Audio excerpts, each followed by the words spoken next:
না, লোকে তো সময় কাটানোর জন্য গল্পের বই নিয়ে নাড়াচাড়া করে, তাই না? না মেজমা, তোতার বইয়ের তাকে একখানো গল্পের বই ছিল না, তাই সে কি রে, তোর বাবার ঘরের আলমারিতে তো কত গল্পের বই, এখানেও তো কত গল্পের বই আছে, আর তুই গল্পের বই খুঁজে পেলি না? মডার্ন হিস্ট্রির বই পড়াটা এত দোষের তো জানা ছিল না, এখন জানলো। এরপর ওই জাতীয় বই ও আর পড়বে না, হয়েছে, চুকে গেছে। এভাবে কেন বলছিস সৌম্য? আমি কথার কথাই বলেছি, রঞ্জাকে তো কেউ অপরাধী বলছে না। বাবা, বউয়ের কথায় সৌম্যবাবুর গায়ে একেবারে ফোসকা পড়ে গেল। আর পড়বে নাই বা কেন, বউ বলে কথা। যাকে রঞ্জা, তুমি যে সময় কাটানোর জন্য 5টা গল্পের বই না ঘেঁটে একটা মডার্ন হিস্ট্রির বই পড়ছো, এতে আমি খুব খুশি হয়েছি। এতে বোঝা যায় যে তুমি এককালে... এ বাবা, সরি সরি, তোমরা অনেকক্ষণ অপেক্ষা করছো, ভেরি সরি, দেরি হয়ে গেল। হ্যাঁ, দেরি তো করেই দিয়েছো। এই যে রঞ্জাকে নিয়ে সৌম্য বেরোচ্ছিল, মানে কোন এক বন্ধুর বাড়িতে চায়ের নেমন্তন্ন রয়েছে, তাদের তো দেরি হয়ে গেল। মানে এত রাত্রির বেলা তো চায়ের নেমন্তন্ন রক্ষা করা যায় না। না, তা তো যাই না, কিন্তু রাত যখন হয়ে গেছে অলরেডি, আজ আর যাবে না। কি বলছো কি তুমি? আমি একজনকে কথা দিয়েছি যাব বলে, আর এখন হঠাৎ করে যাব না? কিন্তু সৌম্য, তোর যে এখানে থাকাটা, মানে তোর ওই বন্ধুর বাড়িতে গিয়ে চায়ের নিমন্ত্রণ রক্ষা করার চেয়েও অনেক বেশি জরুরি বাবা। তা না হলে কি তোকে, আই মিন তোদের এখানে থাকতে বলতাম?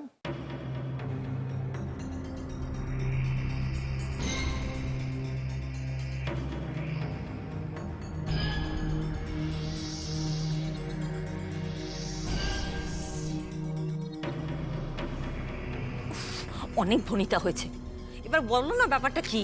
এত সাসপেন্স ভালো লাগছে না। সত্যি, এই তীর্থ, বলো না ভাই, কি হয়েছে? এত টেনশন আর নেওয়া যাচ্ছে না। ও তীর্থ, কোনো মারাত্মক খারাপ খবর কিছু নয় তো? দেখো, ভালো খারাপ জানি না বৌদি, তবে এইটুকু বলতে পারি যে আমরা মারাত্মকভাবে প্রতারিত হয়েছি।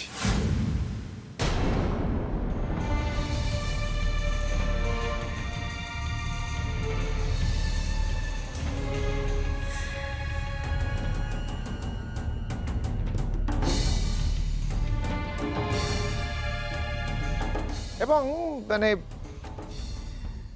এমন একটা ব্যাপারের সঙ্গে আমরা জড়িয়ে পড়েছি যে সেখান থেকে আমাদের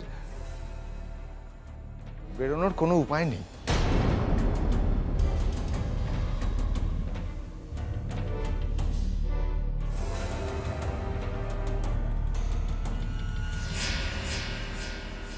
কি বলছো একটু ভালো করে বলো তো তীর্থ, আমার আমার কিন্তু খুব টেনশন হচ্ছে। তীর্থ, তীর্থ বলো না, কি হয়েছে? কে কে প্রতারণা করেছে আমাদের? না, আমরা কার কি এমন ক্ষতি করেছি যে আমাদের প্রতারণা করতে পারে? কে সে? ছোট ঠাকুরপো বলো না, কে সে?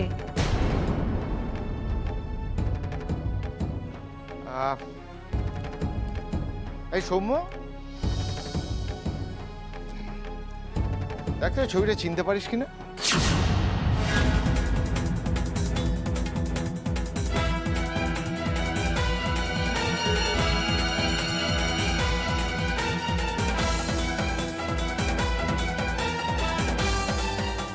কার ছবি? কিরে, কথা বলছিস না যে? চিনতে পারছিস না? না। তুই ছবিটা দেখে চিনতে পারছিস না? ভালো করে দেখ না, দেখ। ভালো করেই তো দেখলাম ছোটকা। দেখি দেখি দেখি, ছবিটা আমার হাতে দাও তো আগে। কাল যে একটা ছবি আনার কথা হয়েছিল, মানে তোমার বন্ধু দেবে বলেছিল, বাই দ্য ওয়ে, এটা কি সেই ছবিটা? দেখো দাদা,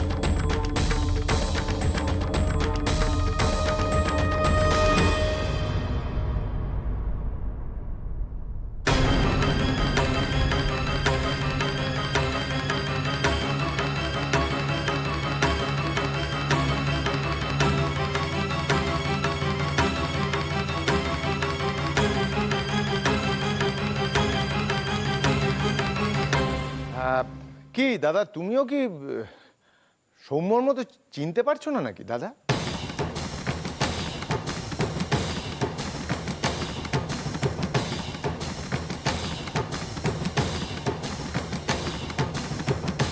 ছবিটা কার? কিরণমালা খাতুনের। কিরণমালা খাতুনের। কিরণমালা খাতুনের। কিরণমালা খাতুনের। কিরণমালা খাতুনের। কিরণমালা খাতুনের।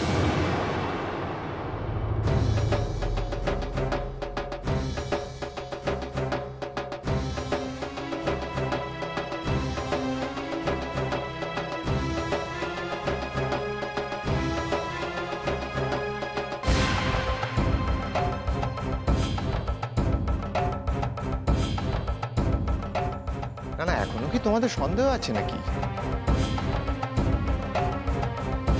কিরণমালা খাতুন কে?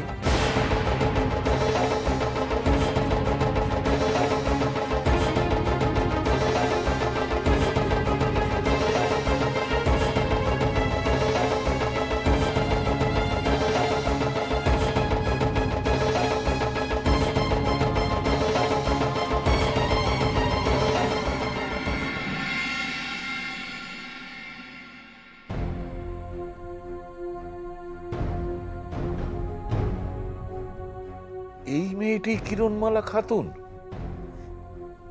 কেন, তুমি কি ছবি দেখে এখনো বুঝতে পারছো না? আরে অনেকক্ষণ থেকে তোমরা এইসব নিয়ে কথা বলছো। সৌম্যর জীবনে যে এত বড় একটা সর্বনাশ ঘটে গেল দাদা, সেখান থেকে ওকে কি করে বাঁচাবে সেটা ভেবে দেখেছো তুমি? সব সব এই লোকটার জন্য, সব তোমার জেদের কারণে। চিরকাল নিজে যা ভালো বুঝেছো তাই করেছো। আমার- ওর একটা মাত্র ছেলের জীবনটা ছাড়কার হয়ে গেল শুধু তোমার জেদের জন্য। না না, কিন্তু সৌম্য তো স্বীকার করলো না। ও তো বললো যে মেয়েটাকে ও চেনে না। ও বললো তো কি হয়েছে দাদা? ও বললেই সব হয়ে গেল? আমরা কি অন্ধ? আমাদের চোখ নেই? কিন্তু কিন্তু সৌম্য না করলো কেন, আমি তো সেটাও বুঝতে পারছি না। আপনি দেখলেন না দাদা, মেয়েটা কেমন অজ্ঞান হয়ে গেল? শুধু আজ নাকি, প্রথম থেকেই তো।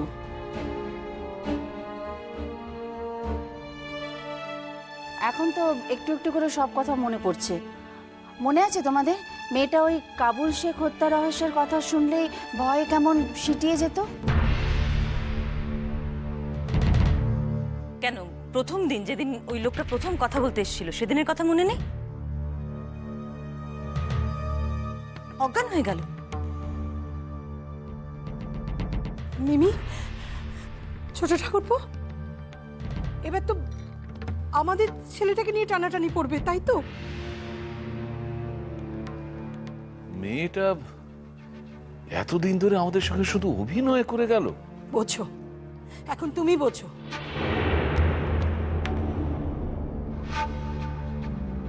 এখন যেমন করে হোক, যত তাড়াতাড়ি হোক, ওই মেয়েটাকে আমার ছেলের জীবন থেকে সরাও। আমি আর কারো কথা শুনতে চাই না, আমি শুনতে চাই না।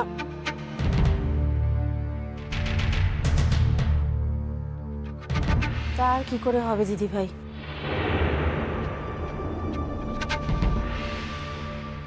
সৌম্যর সাথে যে মেয়েটার বিয়ে হয়ে গেছে, মেয়েটা কেমন দেখো, সব জেনে শুনে সৌম্যকে বিয়ে করলো। একটিবারের জন্য ওর মনে হলো না যে সৌম্যকে একবার সত্যি কথাটা জানানো দরকার।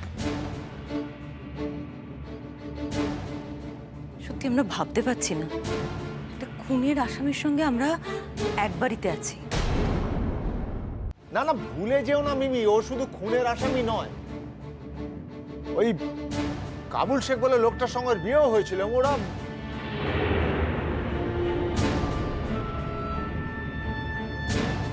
সরি দাদা, মানে অনেকগুলো বছর ওরা ছিল তো একসঙ্গে। হ্যাঁ, তারপর আরও তো কি কি সব শুনেছিলাম।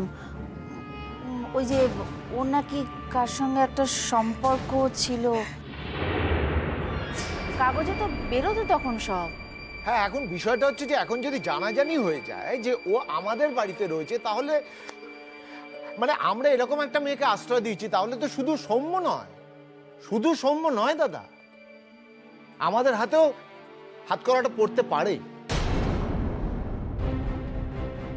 শুধু আশ্রয় দিয়েছি বলো না তীর্থ, বলো যে ছেলের বউ করে একেবারে ঘরে তুলে নিয়েছি।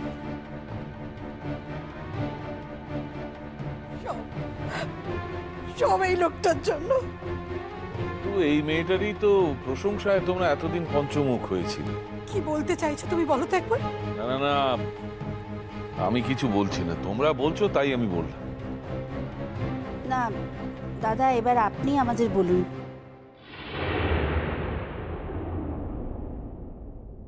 মানে আমাদের এখন কি করণীয়? ইমিডিয়েটলি কিছু একটা তো করতে হবে, এভাবে তো চলতে দেওয়া যায় না।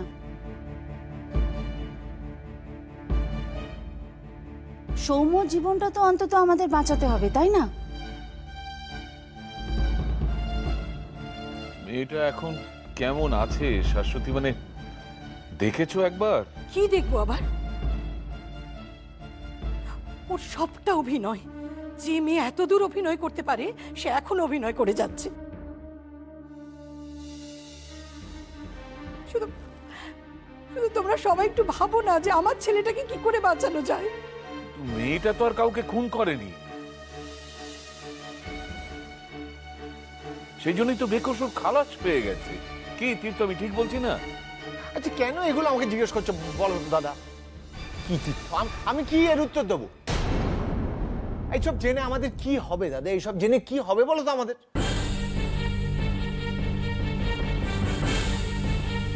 খুন যে করেনি সে তো ওই কাবুল শেখের জীবিত অবস্থা আমরা নিজে চোখেই দেখেছি, কিন্তু খুনের চেষ্টাটা তো করেছিল ওই মেয়েটা। না না, আমি তো একটা কথা বুঝতে পারছি না, ও কি করেছে না করেছে সেটা নিয়ে আমরা আলোচনায় যাচ্ছি কেন? আমরা কি এখন? হ্যাঁ, আমাদের কি অ্যাকচুয়ালি এখন ঘাট থেকে ওকে নামাবে কি করে সেটাই ভাবছি। কিচ্ছু বোঝার নেই, অত চিন্তার কিছু নেই, খুব সোজা।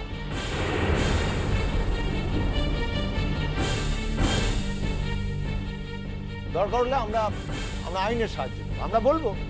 আমরা বলবো যে মেয়েটা মিথ্যে পরিচয় দিয়ে ছদ্মবেশে আমাদের কাছে থেকেছে। এই মেয়েটাকে থেকে বোঝাই যায় না যে এত ব্রিলিয়ান্ট। হ্যাঁ সত্যি ব্রিলিয়েন্ট। তুমি থামবে? কি মুশকিল, ব্রিলিয়ান্টকে আমি ব্রিলিয়ান্ট বলতে পারবো না? দেখুন দাদা, এবার কিন্তু একটা সর্বনাশের খেলা হয়ে যাচ্ছে, আর এই সর্বনাশটা শুধুমাত্র সৌম্যর নয়, আমাদের সকলের। সেটা ভালো করে ভেঙে না বললে উনি বুঝতে পারছেন না। ওই যে কাবুল শেখ বলে লোকটা ধরা পড়লো না আমাদের বাড়ি থেকে, হ্যাঁ, এখন তো পুরো পরিষ্কার হয়ে যাচ্ছে লোকটা কেন আমাদের বাড়িতে এসেছিল। হ্যাঁ তাই তো, এটা সহজ কথা। ও জানতে পেরেছিল যে কিরণমালা খাতুন আমাদের বাড়িতে আছে, তাই ও এসেছিল। ওই লোকটা যদি ঠিক সময় ধরা না পড়তো না, তাহলে বাড়িতে একটা খুনোখুনি কাণ্ড হয়ে যেত। ভগবান, কি কাণ্ড! লোকটা যে ধরা পড়েছে সেটা একদিক দিয়ে মঙ্গলের, মানে ওই ধরনের একটা লোকের ধরা পড়াই উচিত ছিল। এটা ছাড়া থাকলে যে কোন লোকের কি ক্ষতি করে দিতে পারে কে জানে। দাদা তোমার sorry to say, very sorry to say, তোমার কথা শুনে মনে হচ্ছে যে আমরা যেন খবরের কাগজে বেরোনো কোনো খবর নিয়ে এখানে বসে ড্রয়িং রুমে আলোচনা করছি, মানে একদিন আমাদের বাড়িতে কিছুই ঘটেনি, তাই তো?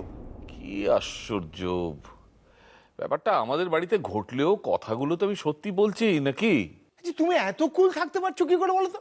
এত কুল কেন? চেঁচামেচি করলে সব বদলে যাবে?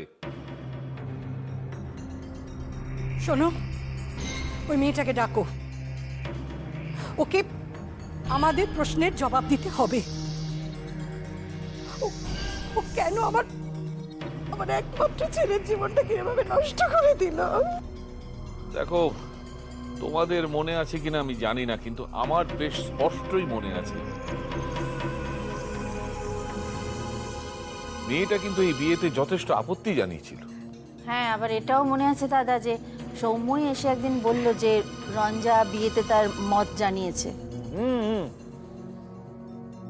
হ্যাঁ, তাছাড়া ওকে তো বিয়েটা কেন করবে না তার জন্য ওকে হাজারবার প্রশ্ন করা হয়েছিল। ও হাজারবার হাজার রকম মিথ্যে কথা বলেছিল না? যে এত ব্রিলিয়ান্ট, তার সত্যি কথা বলার সৎ সাহসটুকু নেই? বলুন। হ্যাঁ, ব্রিলিয়ান্টলি মিথ্যে কথা বলেছে। এই তো এই একটা জায়গাতেই তো আমি আটকে যাচ্ছি।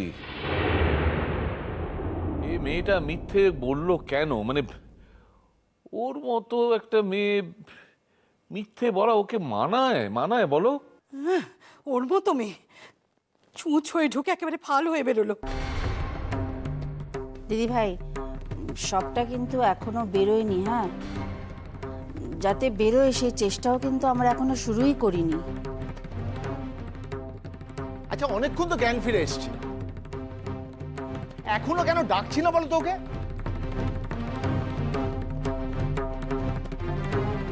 আর সৌম্য বা কি করছে এতক্ষণ ওই ঘরে? ওর তো উচিত যত তাড়াতাড়ি সম্ভব ওর সংস্পর্শ থেকে বেরিয়ে আসে। ডাকো ওকে, ডাকো। যা, ডেকে নিয়ে আয় মিমি, আমাদের সামনে দাঁড়িয়ে সত্যি কথাগুলো বলুক। না, এখন নয়, কাল। আজকে অনেক রাত হয়ে গেছে, কাল আমি নিজে গিয়ে ওর সঙ্গে কথা বলবো।